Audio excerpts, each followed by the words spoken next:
सभी वो मतदाता जो भारत के नागरिक हैं वो मतदान करते हैं, किसी भी जाति के हों, किसी भी धर्म के हों। अब अगर सज्जाद नोमानी जी की बयानबाजी देखूं और देवेंद्र फडणवीस जी की बयानबाजी देखूं तो दोनों एक दूसरे को बहुत मिलजुल रही हैं। सज्जाद नोमानी कह रहे हैं कि जो मुसलमान भारतीय जनता को पार्टी को वोट करेंगे उनका हुक्का पानी बंद कर दो, और देवेंद्र फडणवीस कह रहे हैं कि जो मुसलमान भारतीय जनता पार्टी को वोट नहीं कर रहे हैं वो लोग वोट जिहादी हैं। अब बताइए मुसलमान क्या करें? इस समय मुसलमान ही इस पूरे चुनाव के केंद्र बिंदु में आकर बैठा हुआ है। कोई विकास की बात नहीं हो रही है, डेवलपमेंट की बात नहीं हो रही है, जीवन को आसान कैसे बनाया जाए उसकी बात नहीं हो रही है। मुसलमान हिंदू, हिंदू मुसलमान।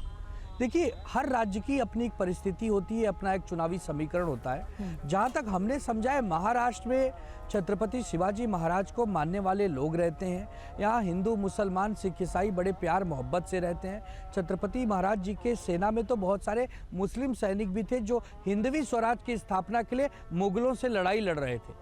तो आज जो हम 2024 में बैठे हैं, जब हम बात करते हैं सबका साथ सबका विकास की, तो क्यों ये फिर आ जाता है, चाहे ये नोमानी हो चाहे देवेंद्र जी हो, ये क्यों मतलब अलग कर देते हैं समाज को?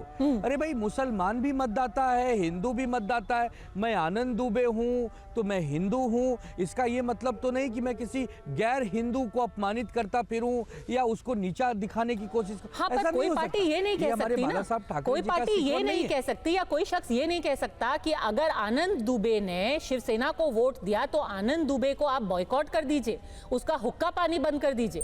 तो यही तो मैं कह रहा हूँ। बिल्कुल पद्मजा जी, मैं वो एआईएमआईएम को भी वोट करे तो आपका हुक्का पानी थोड़ी ना बंद कर देंगे। आपकी मर्जी, आप एआईएमआईएम को अरे मैं वही कह रहा हूँ कि अरे भाई, तो ये सवाल आप आनंद दुबे से गलत पूछ रही हैं। ये आपको नोमानी से पूछना चाहिए। नहीं, क्योंकि उन्होंने अपना जो पूरा कैंपेन है उसका सिपा सालार बोला। उनके मुंह से ये शब्द निकले कि ये चार नेता हैं हमारे। बट हमने कहा क्या? हमने कहा क्या नोमानी जी को?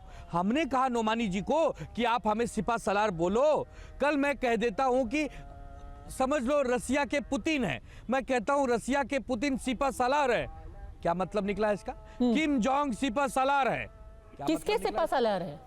अरे कोई जिस व्यक्ति को हम जानते नहीं, पर कोई पुतिन बैठ करके थोड़ी ना कह रहे हैं कि भाई शिवसेना को वोट डालिए या फिर कांग्रेस को वोट डालिए या भाजपा को वोट डालिए। अगर वो ऐसा कहने लगे तो हाँ, वो तो सिपा सालार होगा।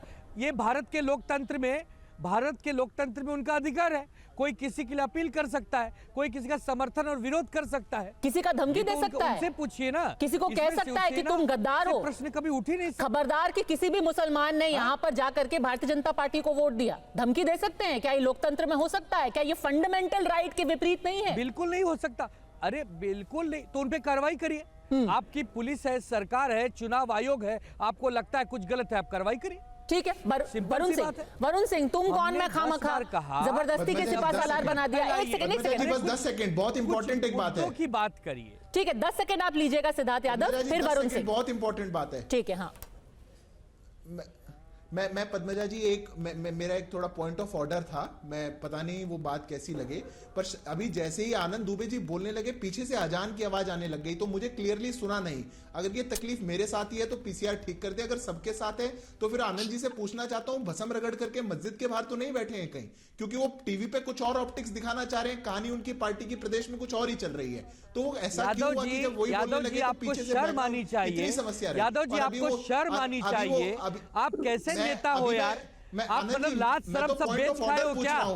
पद्मजा जी, मुझे बोलने देना, मुझे बोलने देना। आनंद जी, अरे मैं तो आनंद जी, मैं तो पॉइंट ऑफ ऑर्डर आपके टीवी9 के कैमरामैन को दिखाइए, पीछे से आवाज आ रही थी। आपके टीवी9 के कैमरामैन को दिखाइए, और से आवाज आ रही होगी। थाने के, मुंबई पुलिस के एक मैदान में बैठा हूं, इसलिए क्योंकि दूसरे टीवी का यहाँ पर शो होने वाला है। यहाँ पे कहाँ मस्जिद है, कहाँ से अजान आ रही है, और बात नहीं मान रहे हैं, कैसे होगा? बोलने दीजिए, उनको बोलने दीजिए। वैसे इसका क्या मतलब है, इसकी क्या अहमियत है, इसका क्या कॉन्टेक्स्ट है? अरे कहीं भी वो बैठे मुंबई में, चलिए आनंद जी अपनी बात पूरी कीजिए। अरे मैं पद्मजा जी, मैं 10 सेकंड अपनी बात को प्रचार में हूं, मैं 10 सेकंड पद्मजा जी अपनी बात को क्लैरिफाई कर दूं। वाह रे भाई वाह, वाह रे भाजपाइयों, अजान से इतनी नफरत हो गई। अरे मैं पद्मजा जी 10 सेकंड अपनी बात को क्लैरिफाई कर दूं। कहीं कर भी रहा होगा, मैं तो बोल टीवी पे बैठा हूं। पद्मजा जी, इसका आपको तसल्ली हो गई, तसल्ली हो गई, अजान की आवाज सुनाई देगी। ओहो नहीं आनंद जी, अब मैं पद्मजा जी, मेरे पास तो कोई स्क्रीन भी नहीं है, मुझे पता भी नहीं वो कहां बैठे हैं। वो हो सकता है दिखा रहे होंगे तो मुझे दिख भी नहीं रहा।